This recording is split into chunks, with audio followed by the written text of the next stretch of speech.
So what we normally do here at the Abbey before we share any type of insights and such is that we take a moment to bring our bodies and minds into the space, whether you're at home or you're at a friend's house or wherever you are. And just bring your body and mind into the space.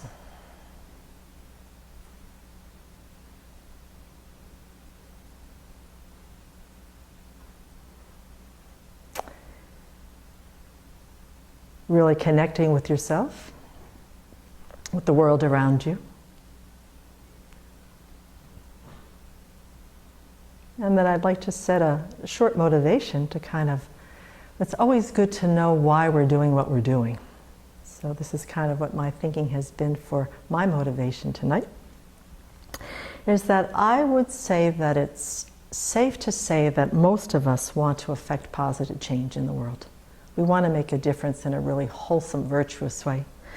And when we start taking the Buddha's teachings to heart, we begin to see more clearly how our minds work and how our minds are helping or hindering that aspiration.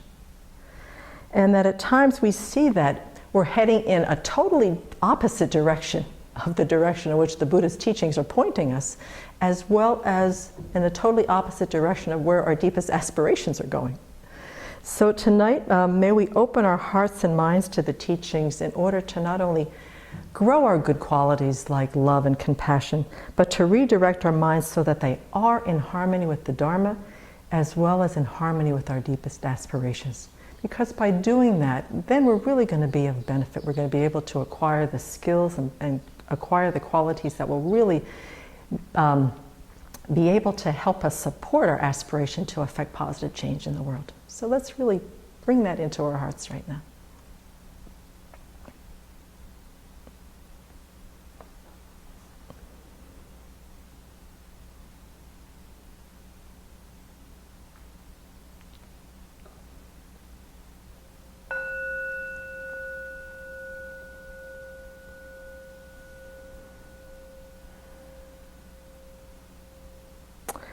So tonight I wanted to share some thoughts and reflections, as Lodro had said, on beyond blame and how do we take responsibility for our emotions and our behaviors, our feelings. Basically, how do we take responsibility for our lives?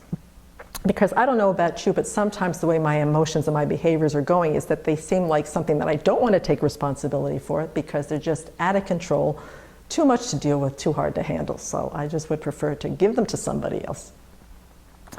But what we discover when we start using our practice to really examine our minds is that a lot of our emotions and habits come from our conditioning. I mean, ever since the day that we were born, we've had someone or something influencing us, whether it was the family that we were born into, whether it was the socioeconomic structure, whether it was the culture we were born in, our gender, our ethnicity. There's always something that has influenced us from the time that we were born. And that these conditionings have left very, very deep impressions on our mind that color our life experiences so that we interpret things and react to things in very, very specific ways. Now, from my own personal experience and looking at my own conditioning, is that a lot of the conditionings are pretty harmless. They're pretty benign. There's particular family rituals that we grew up around, little idiosyncrasies. Even the way that I sometimes smile and the way that I kind of hold my mouth is a lot like the way my father used to do. But there are some conditionings and habits that we have acquired through all this conditioning that may have served us well once upon a time, but not only don't serve us well now, but they're more trouble than they're worth, and they continue to repeat patterns of behavior that aren't very helpful. And some of this, like I'm 60 years old, so I've had some of these conditionings for 60 years now. And so one of the ways that, one of the conditionings that I have seen in my life experience is that there's this passing off of responsibility for my emotions onto somebody else. So that, and one of the ways that I've done that, and I think it's like somewhat of a cultural behavior that maybe Westerners have or maybe Americans have, but we tend to blame other people.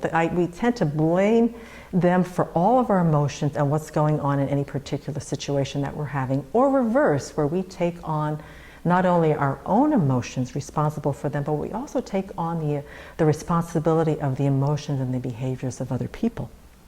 And this is probably one of the most painful, destructive sort of conditionings or experiences that we may have acquired, through just the way that we were raised, the families and the cultures and so forth.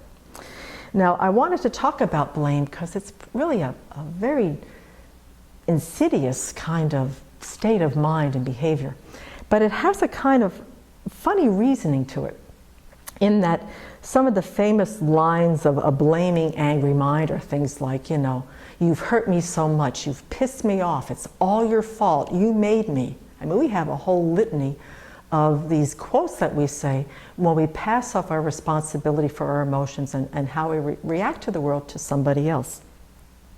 But it's almost like we're giving them total control over how we're reacting, almost like they have this disease or this virus called pissed offness or hurtitis or something like that, and that we're these innocent bystanders that are just sort of passing through their life, and we contract it like a virus, that it's contagious, that we have no responsibility for the altercation or the difficult situation or the afflictive emotions that are rising in our mind, but it's your fault that I'm feeling this way. And that is some sort of disease or some sort of virus that we're getting from them.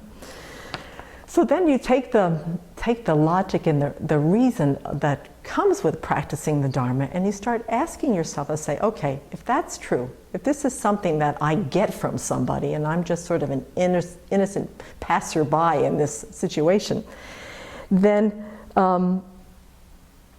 we would have to wait for that person to change in order for us to recover from whatever the sickness or this disease was that they gave us, this disease of hurt, this disease of anger, this disease of guilt.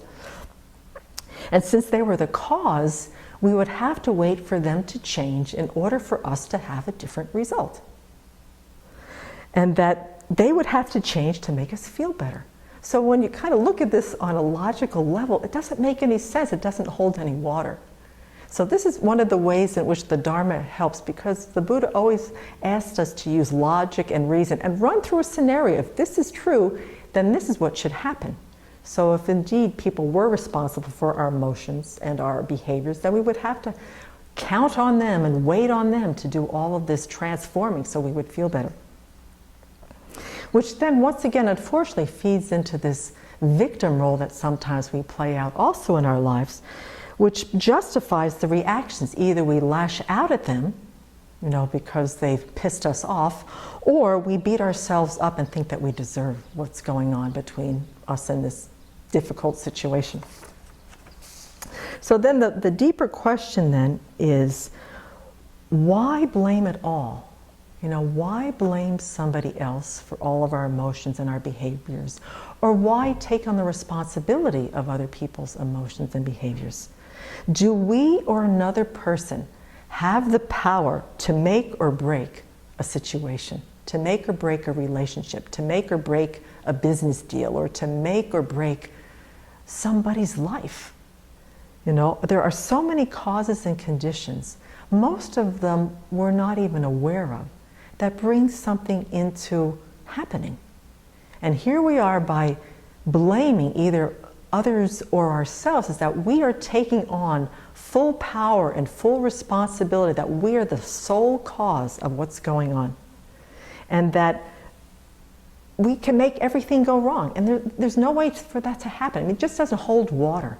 There's so many causes and conditions. We're just one cause in this difficult relationship, this difficult situation, this challenging scenario at work or in the family or at school or whatever.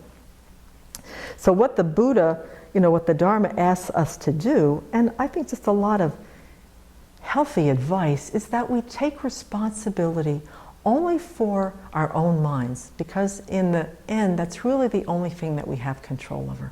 That we don't have control over other people's emotions. We don't have control over other people's conditionings and have control over their behavior.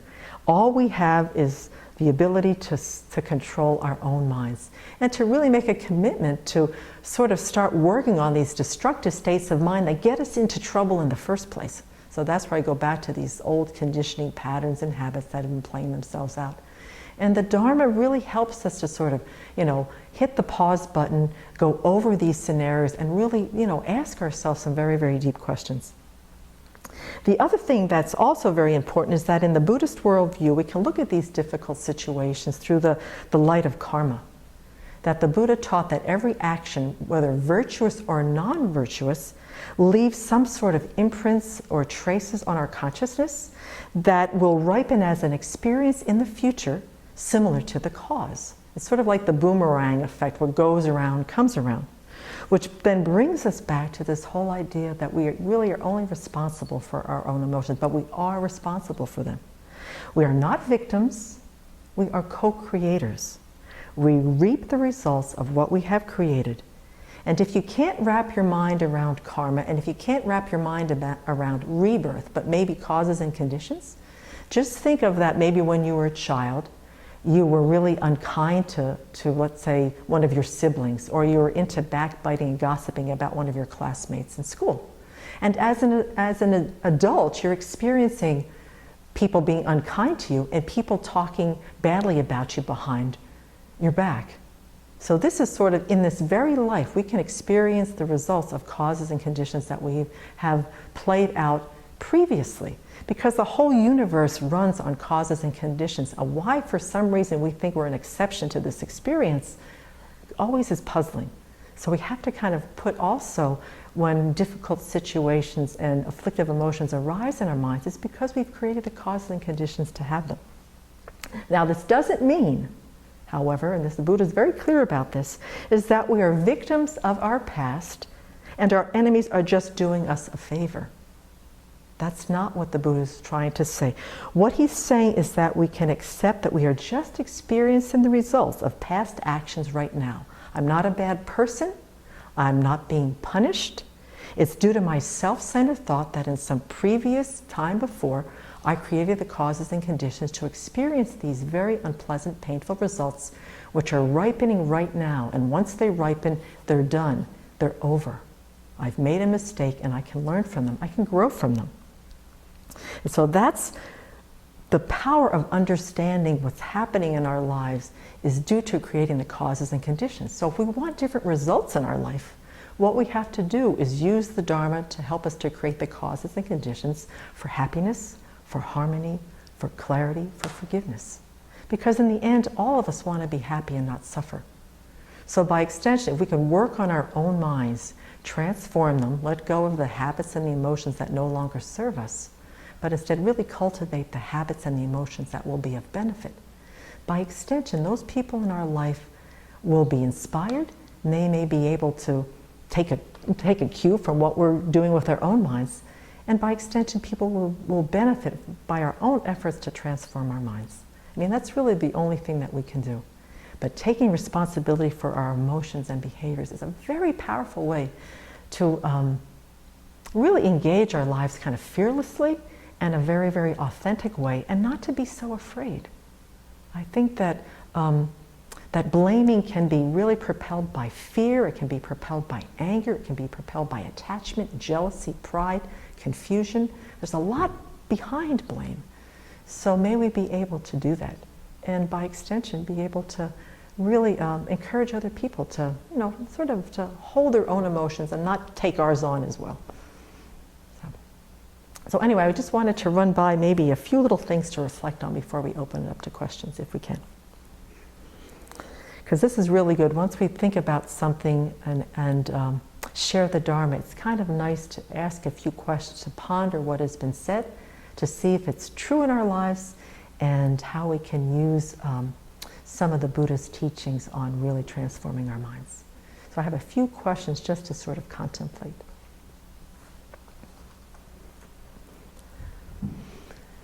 So look at a difficult situation in your life. Just be as specific. It could be something that's going on right now, or it could have been something that happened in the recent past. Just kind of set up the scenario. Where are you? Who are you with? Kind of what's the layout, the the situation unfolding.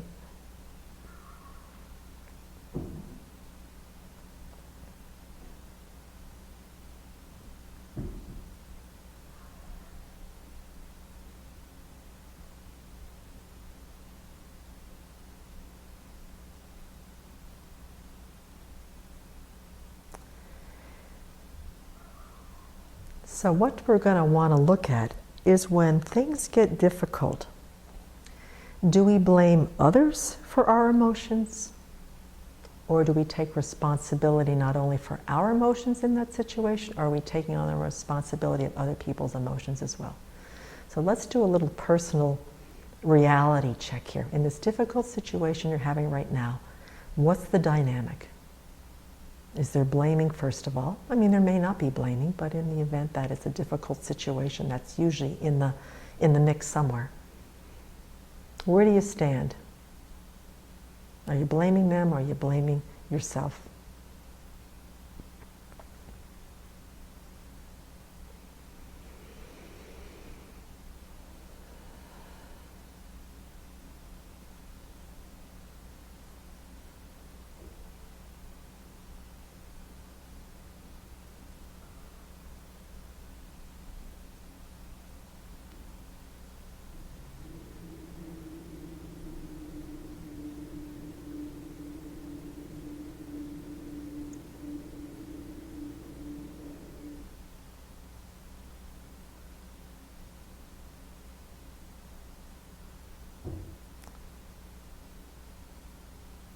So how does this blaming play itself out? What's your experience? What's the state of your mind?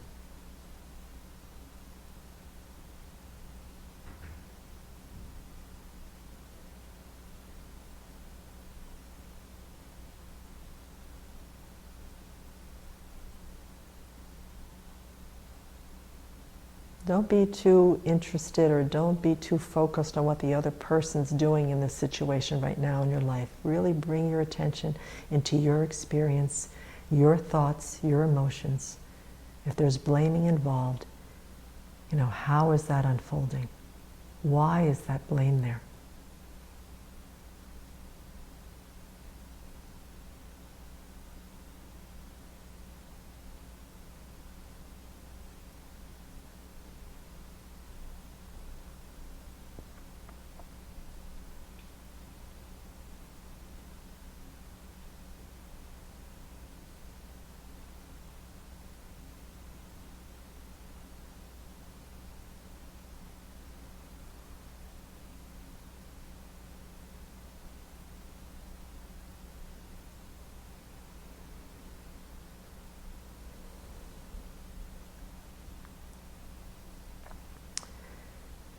So let's just assume that you're looking for a different result. Maybe some understanding, maybe some agreement or acknowledgement, maybe some forgiveness. What ideas do you have to replace the pattern of blaming with a mind that might be more open to getting a different result? What causes and conditions might you have to create besides pulling back on the blame a little bit? What will you have to do? And be creative. It may not be in your scope of capacity right now, but what would you like to be able to do? What causes and conditions would you like to be able to create?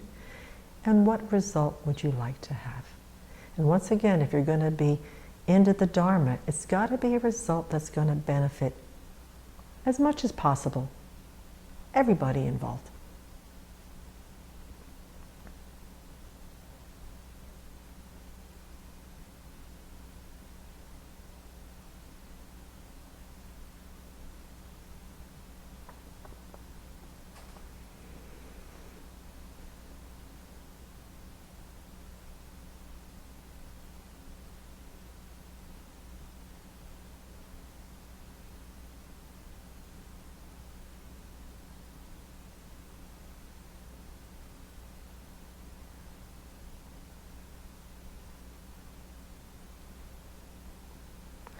And then imagine, what would the situation look like if indeed those causes and conditions were created? So replay the difficult situation or the challenging relationship or the painful experience you're having right now.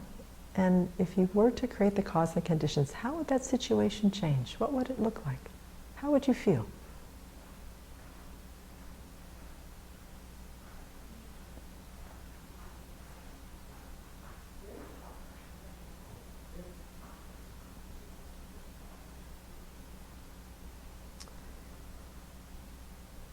And then maybe open up your heart and mind to maybe making a determination to experiment with that. Knowing that you can only be responsible for your own emotions and your own behavior. But to know that sometimes by doing that, it changes the situation completely, not only for yourself, but for the other person. And let's make that determination to maybe experiment with something new, beyond the blame.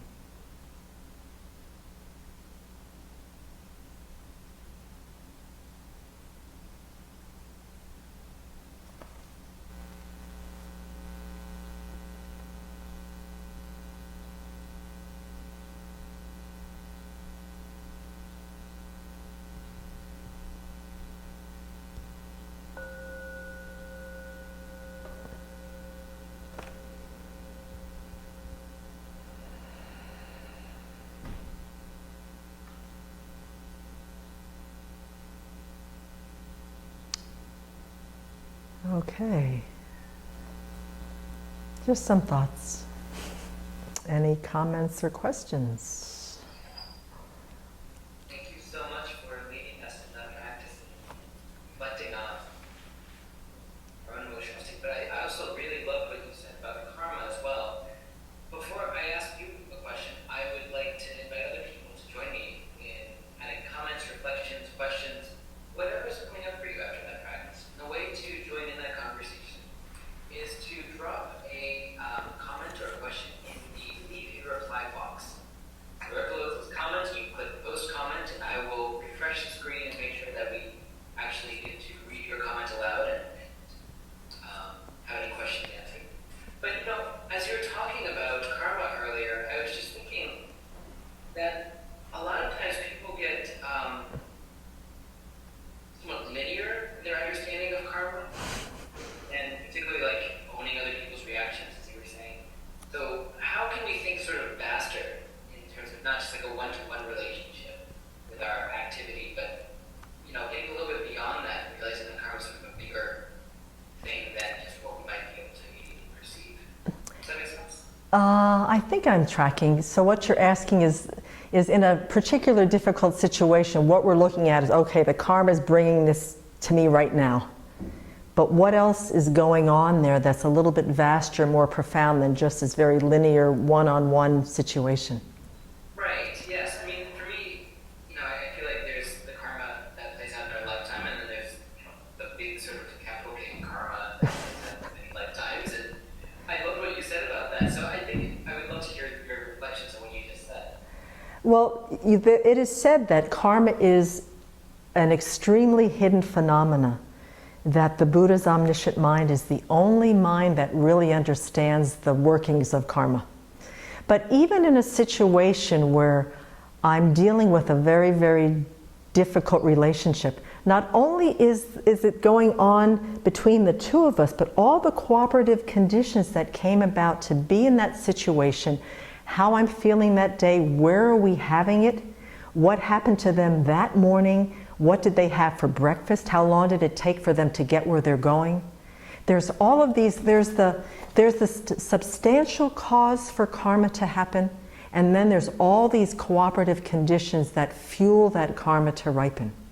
So instead of looking at it linearly, is that when I'm looking at the afflictive emotion of wanting to blame, I can see an incredibly big web behind me of all the times that I've ever done that, what's happened in those situations prior, and gosh, I haven't learned my lesson yet. Maybe I'm giving myself an opportunity yet again. but that I've created the causes. I think that's the biggest part, Lodru, is that it's all the cause, the conditions of which we don't even have a smidgen of understanding, or what brings us into that hot spot, that moment at work, you know?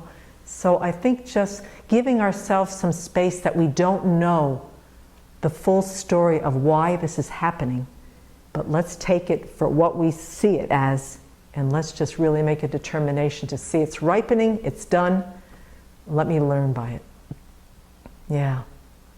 Thank you. That's really a lovely way to sort of address it, as opposed to sort of getting lost in a lot of the theory or what did I ever do. That's just a victim mentality.